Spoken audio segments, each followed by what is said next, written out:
Lake Tahoe, not in Lake Tahoe, though possibly he may be in Lake Tahoe before his engagement is over, from June 6th through the 20th. And several weeks ago, I went back to New York with the Friars Club, where they tendered him a dinner as the entertainer of the year. It was quite a night. Would you welcome Mr. Warmth, Don Rickles.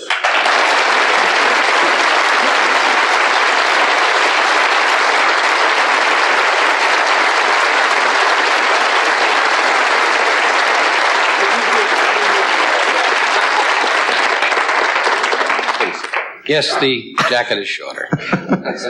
Thank you so much, Ed. Thank you. I spoke to your daughter, Linda. Yes. She wants the allowance increased. There's a lovely daughter that goes to summer camp, and she's 42. What is Can it? I just say something, and then we'll clear up the niceties? Is that the word? Niceties? That's a word, yes. I think affiliates are just people, because they're just human beings, I think. But I must say, for you, for this past week, and I watch it, and I'm a loyal fan because you gave me my first shot, and I tell you, to a little bit of somebody knowing me, and this goes for Ed McMahon, I'm sure he'll agree. I think Johnny Carson, without music, because I've hosted this show, and I think without music, and music is very important, it enlivens a show, and you and I just know in my little experience sitting at the desk, you really have to know what the heck is going on. This man is an absolute genius. Really. Right.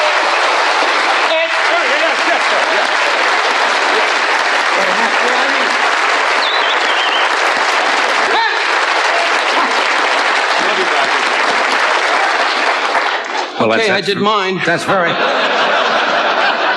Dave Tebbett said, go out there and... No, he didn't. That's very sweet of you. That's very nice. I always cop out, like you do. When it comes to compliments, why is it we as performers always have that insecurity if you say something nice about somebody? Tom Snyder from our local network, I said, Tom, I really enjoy the news, and you've gone through this with me. And he goes, oh, come on.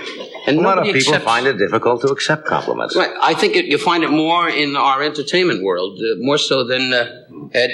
Huh? That's right, Don. You're right. Everything you say is right. Why don't you go and milk a Clydesdale for a half hour? Milk a Clydesdale? That's right. You don't have to play it back. They're annoying me. I happen to love Johnny, and you're turning on me. You were the one that said to me, make a big fuss, let him feel that we love him. No, Ed McMahon is a good guy, and he sits here every night on that couch, night after night, saying, oh, Johnny, you're marvelous. And then goes out to Marina Del Rey. You, honey, you start the boat. Dave Tebbett's off camera, so I have to do this. Hi, Dave. Dave Tebbett is a good guy. We all talked about him. You got 3 sets, I got 2, so you're leading 2-0 going into the third quarter. Well, if you had a show that could stay on the air long enough, you'd get 3. You just haven't made it through the season yet. You got to finish the whole year before you get the set. Well, I live in New York, and you're in Nebraska with your mom and dad saying, I don't have any more money. His mother and father are sitting on the porch in Nebraska going, why doesn't Johnny call? And his father is not that way. Your dad is what, about 6'2"? No. Your father, try to think. Yes. See, when you get that rich, you forget the family. He's so busy in court all day long going, oh, who wants to sue? You got a lovely wife now, Joanna, who I saw. I'm still trying to get the hassock from the last marriage. Look.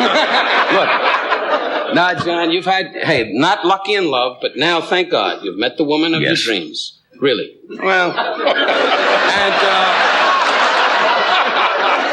hey, folks, we don't know. He just calls Ed and I and says, I met the woman of my dreams. And for his success, we go, fine, John. Ned, you've had, never lucky in love, but you're both handsome guys. I'm married 9 years. I want to be with you guys so bad. I got a Jewish wife that just lays in bed and goes, help me with the jewelry.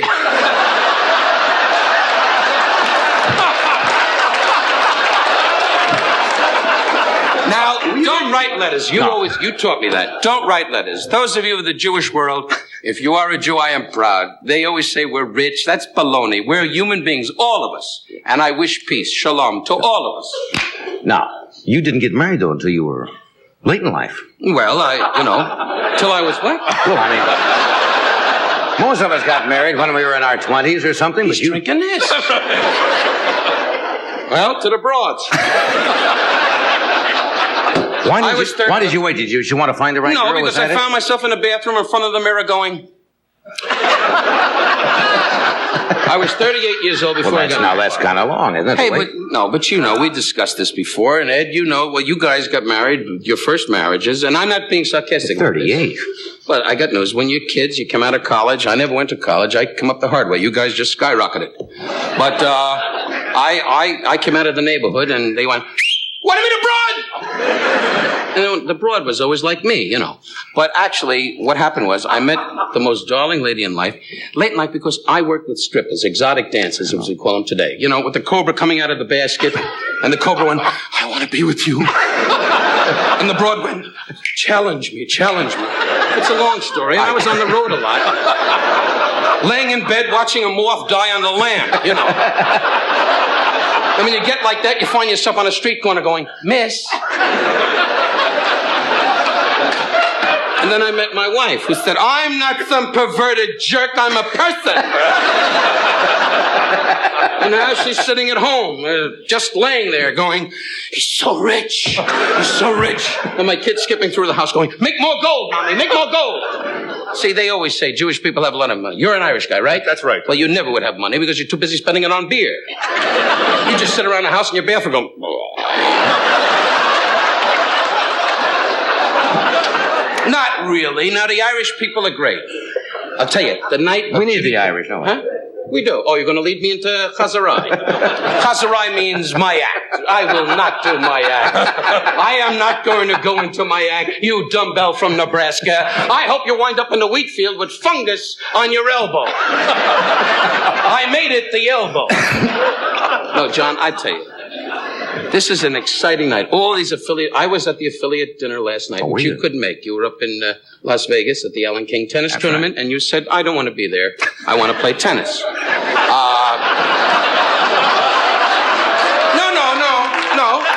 When you're that rich, folks, he's right, you're wrong. I'm just a little guy trying to skyrocket. Ed was there, right? I was there. You didn't know about it, but you were there. I didn't know about it either. That's true. We had a little man. You weren't out drinking last night. Yes. Last night we busted out. I told Ed. We took a table in the back. Joe Scandori, my manager, is not here tonight. There's a holdup in the Bronx. That's Shirley Wood from your staff. Your broom broke, you know.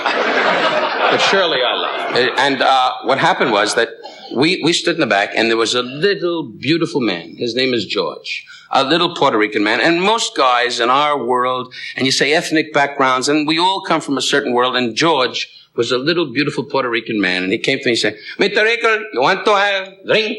I bring you drinks." And it was buffet. Dave Tebbett figured this out. It was buffet for 7,000 people from an affiliates that were going,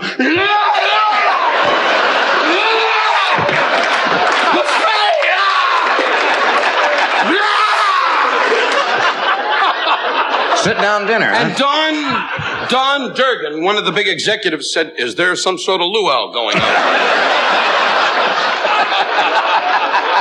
And Bob Howard, the new president, was going, "It's a party."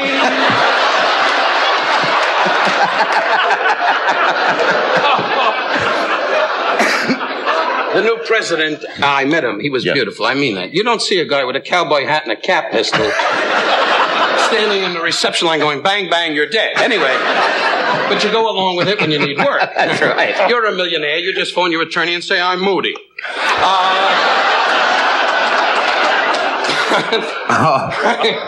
I lost my thought. I don't know what I was talking about. The little Puerto Rican friend. Oh, yeah. So this wonderful man, George, he said to me, and I love the way they talk. And I say this to my Puerto Rican, my Cuban friends, God bless you, you're beautiful people. And we all have to laugh at ourselves, which I preach in whatever I do.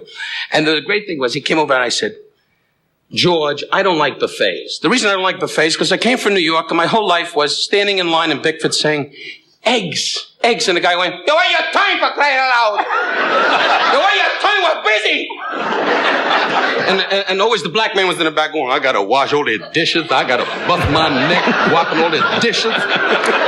All these dishes." And the Jewish guy was at the table going, and the Polak going, I'll wash the dishes. And the Irish guy was going, "Is there a party?" Did I cover anybody? Oh, the Chinese. Hold on. Now, so, I wish you'd do your act, though. no.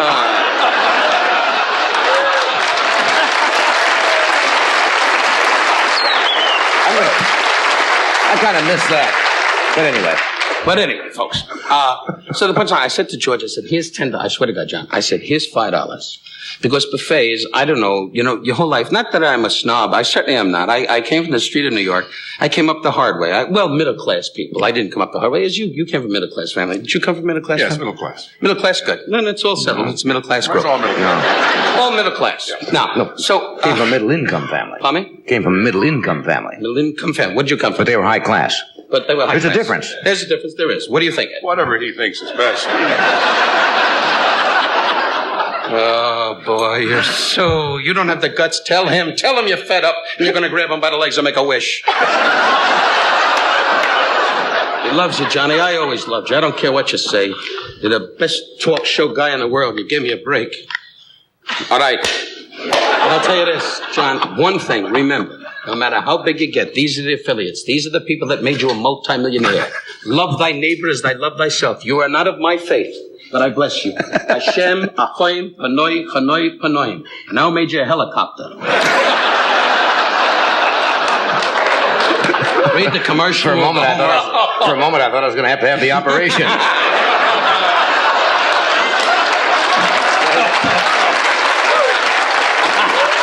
At my age, that is smart. You do what Bob Newhart does. Take a glass of scotch and go... Well, we'll take a short break here, but we're coming right back. You better believe it, Hutch. Good shot of your back, David.